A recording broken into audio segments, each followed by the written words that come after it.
ഇന്ന് നമ്മുടെ ചരിത്രത്തിൻ്റെ അഭിമാന സ്മരണയായി മാറിയ ഒരു ചിത്രത്തെക്കുറിച്ചാണ് സംസാരിക്കുന്നത്. വേറെ വിഷയമില്ലാഞ്ഞിട്ടല്ല.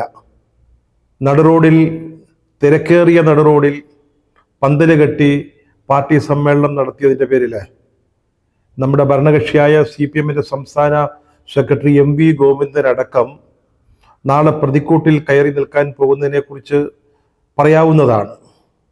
പക്ഷേ ഇന്ന് മറ്റൊരു ചെറിയ വിഷയം എടുക്കുകയാണ്. അതൊരു ചിത്രത്തെക്കുറിച്ചാണ്. ആ ചിത്രം എന്ന് പറയുന്നത് നമ്മുടെ മഹിത ചരിത്രത്തിൻ്റെ ഭാഗമാണ്. നമ്മുടെ രാജ്യത്തിൻ്റെ ആത്മാഭിമാനവുമായി ബന്ധപ്പെട്ടതാണ്.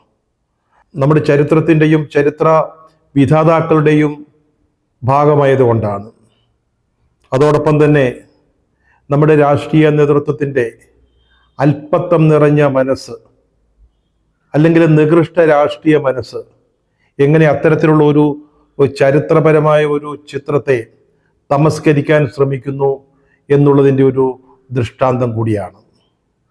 1971 ഇന്ത്യ പാകിസ്ഥാൻ യുദ്ധത്തിൽ ബംഗ്ലാദേശ് എന്ന് പറയുന്ന ഒരു പുതിയ സ്വതന്ത്ര രാജ്യം പിറവിയെടുത്തതിൻ്റെയും അതുപോലെ തന്നെ നമ്മുടെ ചിരവൈരികളായ പാകിസ്ഥാൻ്റെ നടുവൊടിച്ചതിൻ്റെയും 53ാം വാർഷികമായിരുന്നു ഇന്നലെ, ഡിസംബർ 16 അന്നാണ് കിഴക്കൻ പാകിസ്ഥാനിലെ ഈസ്റ്റേൺ കമാൻഡിൻ്റെ മേധാവി, അതുപോലെ തന്നെ അവിടുത്തെ സൈനിക ഭരണത്തിൻ്റെ തലവനുമായ ജനറൽ അമിർ അബ്ദുള്ള ഖാൻ നിയാസി ഇന്ത്യൻ സൈന്യത്തലവനായ ജഗജിത് അറോറയുടെ മുമ്പിൽ കീഴടങ്ങിയത്. അറോറ കിഴക്കൻ പാകിസ്ഥാനിലെ ഇന്ത്യൻ സൈന്യത്തിൻ്റെ തലവനായിരുന്നു. അത് വെറുമൊരു യുദ്ധവിരാമമായിരുന്നില്ല, വെടിനിർത്തലായിരുന്നില്ല, സമ്പൂർണമായ കീഴടങ്ങൽ, പാകിസ്ഥാന്റെ കീഴടങ്ങൽ. പാകിസ്ഥാനി ഇൻസ്ട്രുമെന്റ് ഓഫ് സറണ്ടർ എന്നാണ് ആ രേഖയെ വിളിക്കുന്നത്. 93,000 പാകിസ്ഥാൻ ഭടന്മാരാണ് അന്ന് ഇന്ത്യയുടെ മുമ്പിൽ കീഴടങ്ങിയത്. 13 ദിവസത്തെ യുദ്ധം കൊണ്ട് ഇന്ത്യ പാകിസ്ഥാനെ കാൽ ചുവടിലാക്കി. അത് സംബന്ധിച്ച രേഖയിൽ നിയാസിയും ജനറൽ ജഗജിത് അറോറയും ഒപ്പുവയ്ക്കുന്ന ഒരു ചിത്രം, അത് ഇന്ത്യൻ സൈന്യത്തിൻ്റെ എക്കാലത്തെയും വലിയ നേട്ടത്തിൻ്റെ ഒരു ഐക്കൺ ചിത്രമാണ്. അത് ചരിത്രം ഉയർത്തിപ്പിടിക്കുന്ന ഒരു ദൃശ്യമാണ്. ആ ചിത്രം കഴിഞ്ഞ ദിവസം വരെ നമ്മുടെ കരസേനാ മേധാവിയുടെ ഓഫീസിൽ അഭിമാനകരമായ ഒരു സ്ഥാനത്ത് ഉണ്ടായിരുന്നു. അദ്ദേഹത്തെ കാണാൻ ചെല്ലുന്ന ഏതൊരു വിശിഷ്ടാതിഥി, ചിലപ്പോൾ മറ്റ് രാജ്യങ്ങളിൽ നിന്നുള്ള സൈന്യാധിപന്മാർ, അവരൊക്കെ നമ്മുടെ കരസേനാ മേധാവിയെ കാണുന്നതിന് മുമ്പ് ആദ്യം കാണുന്നത് ഈ ചിത്രമായിരുന്നു. പാകിസ്ഥാൻ ഇന്ത്യയുടെ മുമ്പിൽ കീഴടങ്ങുന്ന ദൃശ്യം. 1971 ഓരോ ഇന്ത്യക്കാരനും കണ്ട് അഭിമാനിച്ചിരുന്ന ആ ചിത്രം ഇന്ന് നമ്മുടെ കരസേനാ മേധാവിയുടെ ഓഫീസിലില്ല, അവിടെ നിന്ന് മാറ്റിയിരിക്കുകയാണ്. ഒരു അന്തസാരശൂന്യമായ രാഷ്ട്രീയ കാരണങ്ങളുടെ പേരിൽ. ബംഗ്ലാദേശ് ചിത്രത്തിന് പകരം ലഡാക്കിലെ ഒരു തടാകത്തിൻ്റെ ചിത്രമാണ് ഇപ്പോൾ അവിടെ പ്രദർശിപ്പിച്ചിരിക്കുന്നത്. നല്ല ഒന്നാം തരം ഒരു സംഘപരിവാര ചിത്രം. ലഡാക്കിലെ പാങ്കോങ് തടാകമാണ്.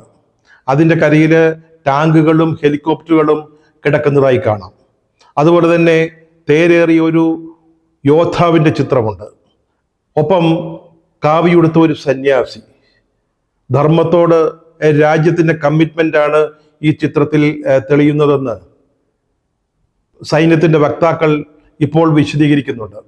അതുപോലെ തന്നെ ചാണക്യ തന്ത്രങ്ങളുടെ പ്രാധാന്യം, മഹാഭാരതത്തിൽ നിന്നുള്ള പാഠങ്ങൾ, അതിനോടൊക്കെ ചേർന്ന് പുതിയ ആധുനികമായ ശാസ്ത്ര സാങ്കേതിക രംഗത്തെ വളർച്ച, ഇതെല്ലാം സന്നിവേശിപ്പിച്ച ഒരു ചിത്രമായിട്ടാണ് ഇപ്പോൾ ഈ ചിത്രത്തെ പറയുന്നതിന് കർമ്മക്ഷേത്രം എന്നാണ് പേരിട്ടിരിക്കുന്നത്.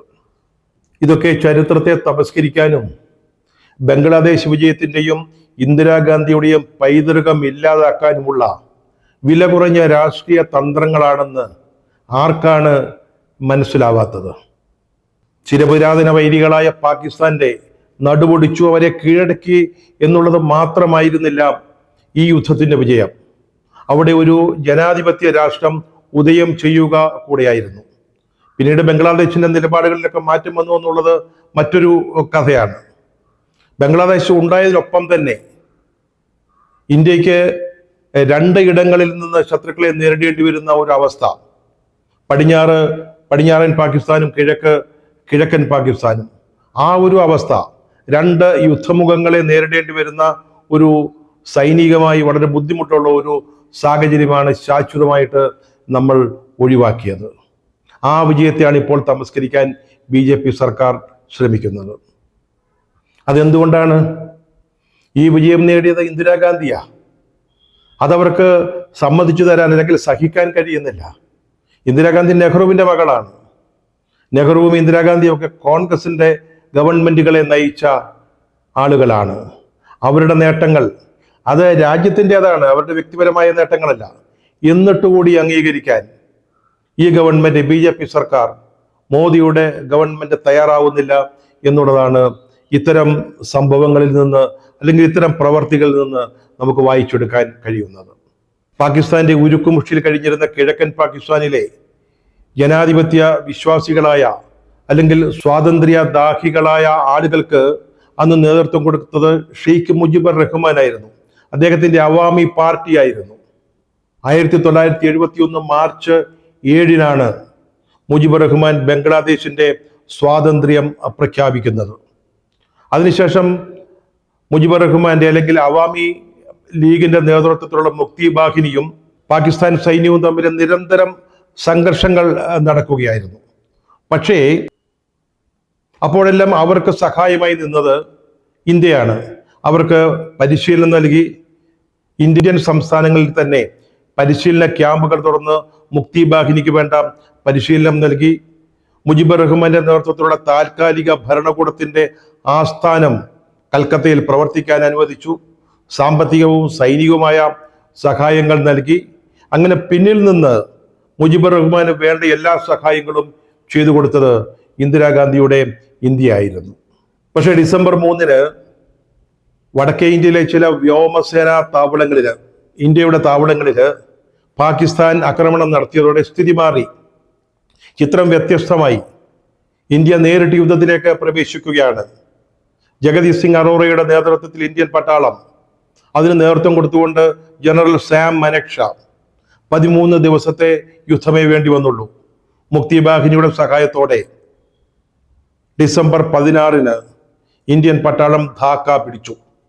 പാകിസ്ഥാനെ ഇന്ത്യയുടെ കാൽ കീഴിലാക്കി മാറ്റി ഇന്ത്യൻ പട്ടാളം. അന്ന് ഉച്ചയ്ക്ക് ശേഷം സാം മനക്ഷ പ്രധാനമന്ത്രി ഇന്ദിരാഗാന്ധിക്ക് ഒരു സന്ദേശം അയച്ചു. ധാക്ക മോചിപ്പിച്ചിരിക്കുന്നു. ഇന്ദിരാഗാന്ധി അപ്പോൾ തന്നെ പാർലമെന്റിലേക്ക് ഓടി ലോക്സഭയിലേക്ക് ചെന്നു. അവിടെ വെച്ച് ഇന്ദിരാഗാന്ധി പ്രഖ്യാപിച്ചു, ഇതാ ധാക്ക ഒരു സ്വതന്ത്ര രാജ്യത്തിന്റെ തലസ്ഥാനമായി മാറിയിരിക്കുന്നു. വിജയം നേടിയ ബംഗ്ലാദേശിലെ ജനങ്ങളെ നാം അഭിവാദ്യം ചെയ്യുന്നു. ഇന്ത്യൻ സൈനിക വിജയത്തിന്റെ ഒരു ചരിത്ര പ്രസിദ്ധമായ ഒരു പ്രഖ്യാപനമാണ് അവിടെ നടന്നത്. അന്ന് അടൽ ബിഹാരി വാജ്പേയി ജനസംഘത്തിന്റെ നേതാവാ. അദ്ദേഹം പറഞ്ഞത് ഇന്ദിരാഗാന്ധി ഇന്ത്യയുടെ അഭിനവ ദുർഗയാണെന്നാണ്. ലോക്സഭയിൽ ഇന്ദിരാഗാന്ധിയുടെ പ്രഖ്യാപനമുണ്ടായ നിമിഷമുണ്ടല്ലോ, നമ്മുടെ രാജ്യം കോരിത്തെരിച്ചു നിന്ന ഒരു മുഹൂർത്തമായിരുന്നു. ഇവിടെ മോദിയുടെ സർക്കാർ പാകിസ്ഥാനിലേക്ക് 2 റോക്കറ്റുകൾ അയച്ചിട്ട് ഞങ്ങളെന്തോ സർജിക്കൽ സ്ട്രൈക്ക് നടത്തി എന്ന് അവകാശവാദം ഉന്നയിച്ച് പെരുമ്പറ കൊട്ടി നടക്കുന്ന ഒന്നായിരുന്നില്ല 1971 ഡിസംബറിലെ ഇന്ത്യയുടെ സൈനിക വിജയം എന്ന് പറയുന്നത്. ആവർത്തിച്ചു പറയട്ടെ, ഇന്ത്യയുടെ ശത്രുവായ പാകിസ്ഥാനെ നിലംപരിശാക്കി ഒരു പുതിയ രാജ്യത്തിന് പിറവി കൊടുത്തു. അതോടൊപ്പം തന്നെ ഇന്ത്യക്ക് ഭാവിയിൽ നേരിടേണ്ടി വരുന്ന ദ്വിമുഖ ആക്രമണം, കിഴക്ക് നിന്നും പടിഞ്ഞാറ് നിന്നുള്ള ആക്രമണം, അതിനുള്ള സാധ്യതകളെ നിശേഷം കൊട്ടിയടച്ചു. അതായിരുന്നു 71 യുദ്ധവിജയത്തിന്റെ പ്രത്യേകത. നേർക്ക് നേർ നിന്ന് പാകിസ്ഥാനെ കീഴടക്കിയ യുദ്ധമായിരുന്നു അന്ന് നടന്നത്. സൈനികമായ വലിയ റിസ്ക് നേരിട്ടുകൊണ്ടാണ് അന്ന് ഇന്ദിരാഗാന്ധിയുടെ ഇന്ത്യ ബംഗ്ലാദേശ് യുദ്ധത്തിൽ പങ്കെടുത്തത്. അന്ന് ചൈനയും അമേരിക്കയും പാകിസ്ഥാന്റെ സഖ്യകക്ഷികളാണ്. ഈ യുദ്ധം നീണ്ടുപോയാൽ അവരെ ഈ സംഘർഷത്തിൽ ഇടപെടുമെന്ന് ഇന്ദിരാഗാന്ധിക്ക് നല്ല ബോധ്യമുണ്ടായിരുന്നു. അവരിടപെടുകയും ചെയ്തു. അന്ന് റിച്ചാർഡ് നിക്സണാണ് അമേരിക്കയുടെ പ്രസിഡന്റ്. അദ്ദേഹം അമേരിക്കയുടെ പ്രഖ്യാതമായ 7ാം കപ്പൽപ്പടയെ ബംഗാൾ ഉൾക്കടലിലേക്ക് അയച്ചു. ഈ യുദ്ധത്തിൽ ഇന്ത്യൻ നേവിയെ തടയുന്നതിന്, ഇന്ത്യൻ നാവിക കസേരയെ തടയുന്നതിന് അവരാവശ്യപ്പെട്ടതനുസരിച്ച് ബ്രിട്ടീഷ് നേവിയുടെ ഒരു ഘടകം കൂടി ബംഗാൾ ഉൾക്കടലിലെത്തി. അന്ന് ഇന്ദിരാഗാന്ധി പറഞ്ഞ പ്രശസ്തമായ ഒരു വാചകമുണ്ട്, 7ാം കപ്പൽപ്പട വരട്ടെ, അവരെങ്ങനെ തിരിച്ചു പോകുമെന്നുള്ളത് നമുക്ക് തീരുമാനിക്കാം എന്നുള്ളത്. അന്ന് സോവിയറ്റ് യൂണിയനുമായി ഇന്ത്യക്ക് സൈനിക സഹകരണ കരാറുള്ള കാലമാണ്. ഇന്ത്യയെ ആരെങ്കിലും ആക്രമിച്ചാൽ അത് സോവിയറ്റ് യൂണിയനെ ആക്രമിച്ചതായി കണക്കാക്കുമെന്നുള്ളതായിരുന്നു ആ കരാറിന്റെ കാതല്. അതനുസരിച്ച് അമേരിക്കയുടെ 7ാം കപ്പൽപ്പട വന്നപ്പോൾ സോവിയറ്റ് യൂണിയനിൽ നിന്ന് മറ്റൊരു കപ്പൽപ്പട ഇങ്ങോട്ട് വന്നു. ഏതായാലും അതിനെ തുടർന്ന് അമേരിക്കൻ പടയും ബ്രിട്ടീഷ് നാവിക പടയും മടങ്ങിപ്പോവുകയാണ് ഉണ്ടായത്. അങ്ങനെ വലിയ അപകട സാധ്യതകളെ നേരിട്ടുകൊണ്ടാണ് അന്ന് ഇന്ദിരാഗാന്ധി ബംഗ്ലാദേശ് യുദ്ധം വിജയിപ്പിച്ചത്. 1971 ഡിസംബറിൽ ഇന്ത്യ അനുഭവിച്ച അഭിമാനബോധം ഇന്ന് BJPക്ക് ഉണ്ടാവണമെന്നില്ല. അവരിതിനെയൊക്കെ വെറും രാഷ്ട്രീയമായിട്ടാണ് കാണുന്നത്. വലിയ രാജ്യാഭിമാനവും ദേശാഭിമാനവും ഒക്കെ പറയുന്ന കൂട്ടരാണ് ഈ BJP. സൈന്യത്തെ പറ്റി സംസാരിക്കുമ്പോൾ അവർക്ക് 1000 നാവാണ്. പക്ഷെ ഇന്ത്യൻ സൈന്യം നേടിയ ചരിത്രത്തിലെ ഏറ്റവും വലിയ വിജയങ്ങളിലൊന്നാണ് ഇപ്പോൾ BJP ഭരണകൂടം തമസ്കരിച്ചിരിക്കുന്നത്. അന്നത്തെ ഈ ചരിത്ര പ്രധാനമായ ദൃശ്യമടങ്ങുന്ന ചിത്രം ഇന്നിപ്പോൾ ഡൽഹി കന്റോൺമെന്റിലെ സാമരക്ഷാ സെന്ററിലേക്ക് മാറ്റിയിരിക്കുകയാണ്. BJPയുടെ നോട്ടത്തിൽ അത് നമ്മുടെ കരസേനാ മേധാവിയുടെ ഓഫീസിനെ അലങ്കരിക്കാൻ പറ്റിയതല്ലത്രേ. ഇന്ത്യൻ സ്വാതന്ത്ര്യ സമരവുമായി അല്ലെങ്കിൽ ഇന്ത്യൻ ഭരണഘടനയുമായി യാതൊരു ബന്ധവും അവകാശപ്പെടാനില്ലാത്ത BJPക്ക് നിലനിന്ന് പോകണമെങ്കിൽ ഇത്തരത്തിലുള്ള സംസ്കരണങ്ങൾ നടത്തിയേ പറ്റൂ. ചരിത്രത്തെ മാറ്റിമറിച്ചേ പറ്റൂ. ചരിത്രത്തെ ഇല്ലായ്മ ചെയ്തേ അവർക്ക് നിലനിൽക്കാൻ സാധിക്കുകയുള്ളൂ. ചിലപ്പോൾ അവർ നാളെ മഹാത്മാഗാന്ധി മരിച്ചത് ഹൃദയസ്തംഭനം മൂലമായിരുന്നു എന്ന് പറഞ്ഞേക്കാം, അല്ലാതെ സംഘപരിവാര ശക്തികളുടെ വെടിയേറ്റായിരുന്നില്ല എന്ന് വാദിച്ച് സമർത്ഥിക്കാൻ ശ്രമിച്ചേക്കാം. കോൺഗ്രസിന്റെ നേതൃത്വത്തിൽ സ്വാതന്ത്ര്യ സമരം പോലും ഉണ്ടായിട്ടില്ല. അതുകൊണ്ടല്ല ഇന്ത്യ സ്വാതന്ത്ര്യം പ്രാപിച്ചത്. ബ്രിട്ടീഷുകാര് ഇന്ത്യ ഉപേക്ഷിച്ചിട്ട് പോവുകയായിരുന്നു എന്നൊരു പുതിയ ചരിത്രം അവരെ സൃഷ്ടിച്ചേക്കാം. പക്ഷേ ചരിത്രത്തിലെ താളുകളിൽ തിളങ്ങി നിൽക്കുന്ന ഇത്തരം നിമിഷങ്ങളെ, ബംഗ്ലാദേശ് വിജയം പോലെയുള്ള മുഹൂർത്തങ്ങളെ നിങ്ങൾക്ക് എങ്ങനെ ചരിത്രത്തിൽ നിന്ന്, ജനങ്ങളുടെ മനസ്സുകളിൽ നിന്ന് നീക്കാനാവും? നിങ്ങൾ ആലോചിക്കേണ്ട കാര്യമാണ്. അല്പത്തങ്ങൾ ചെയ്യുന്നതിന് മുമ്പ് ചിന്തിക്കേണ്ട ഒരു കാര്യമാണ്. രാജ്യം ഭരിക്കുന്ന പാർട്ടി ഇത്രയും തരം താഴരുത്. നമ്മുടെ ചരിത്രത്തിലെ ഏറ്റവും തിളക്കമുള്ളൊരു നിമിഷത്തെ കാട്ടുന്ന ഒരു ചിത്രം, അത് ഒഴിവാക്കാൻ നിർദ്ദേശിച്ച ആ നികൃഷ്ട രാഷ്ട്രീയ മനസ്സുണ്ടല്ലോ, അതിനെ ഓർത്ത് നമുക്ക് ലജ്ജിക്കാം.